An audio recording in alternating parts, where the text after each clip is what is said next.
us as we dive deep into collection storage and bring to light amazing and quirky pieces of Stearns County history, each with a unique story to tell.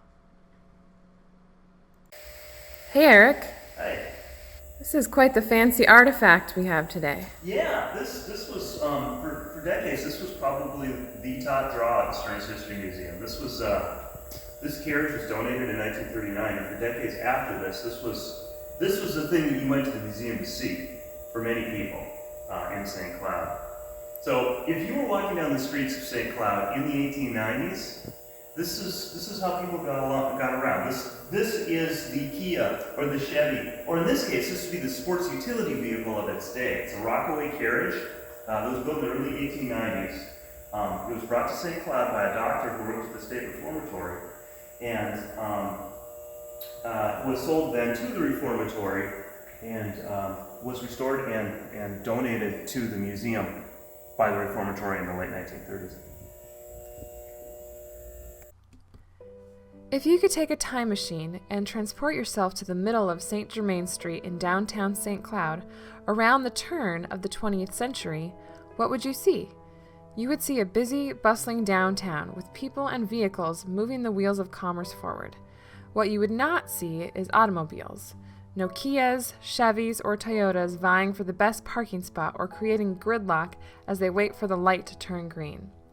Instead of seeing vehicles powered by internal combustion engines, you would see vehicles powered by horses. Horses pulling wagons full of lumber, wagons full of products destined for the stores lining St. Germain, and horses pulling carriages and buggies, carrying the people coming to town to buy those products. Carriages and buggies were the basic mode of transportation of their time, and just like cars of today, they were available in different styles and models. For base-level transportation, you could buy an open-top surrey or a two-wheel buggy. Even a farm wagon would work to haul people.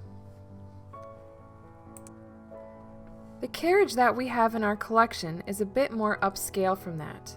This is a Rockaway model, so named because it began its popularity in the Rockaway Beach area of Long Island. The Rockaway was popular with families and people with some means, such as doctors. The carriage we have was originally owned by a doctor. A man named Dr. Schweizer purchased it in the early 1890s and brought it to St. Cloud. In 1900, he sold it to the State Reformatory, where it was nicknamed Maria by the inmates who worked at the reformatory barns. A newspaper article from June 1950 tells the story of scandal that surrounded the carriage on one of its early forays into St. Cloud. A woman named Mrs. Al Shumperlin told the tale. The carriage originally belonged to a Swiss physician, Dr. Schweizer, on the reformatory staff. On its first evening, the required coachman sat up front, of course, while the doctor sat inside with the St. Cloud Belle, his guest for the evening. While en route to the Davidson Opera House, the doctor illustrated how the window shades could be drawn for privacy, but to his dismay, he could not get them up again.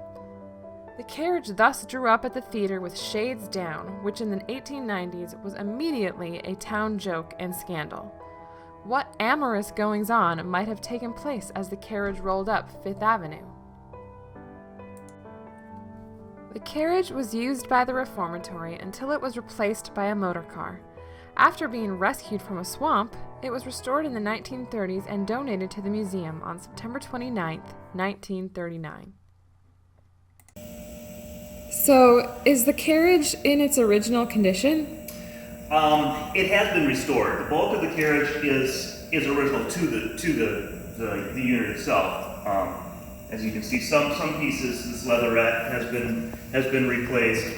So the carriage was abandoned in a swamp. It was parked with the advent of automobiles and cars, and somebody had the foresight to say, hey, this has got some historical significance. They pulled it out of the swamp, and in the mid-1930s, basically put it back together, repainted it, did a pretty decent restoration for the time, and donated it to the museum. So the paint is not original. The wheels have been rebuilt, been re-rubbered. If you look inside the carriage, the interior was redone sometime, we believe in the 1970s or 1980s. So the upholstery is not original. It's of the original style, however. But it gives you a pretty good idea of what a carriage, a circa 1890 carriage would have looked like.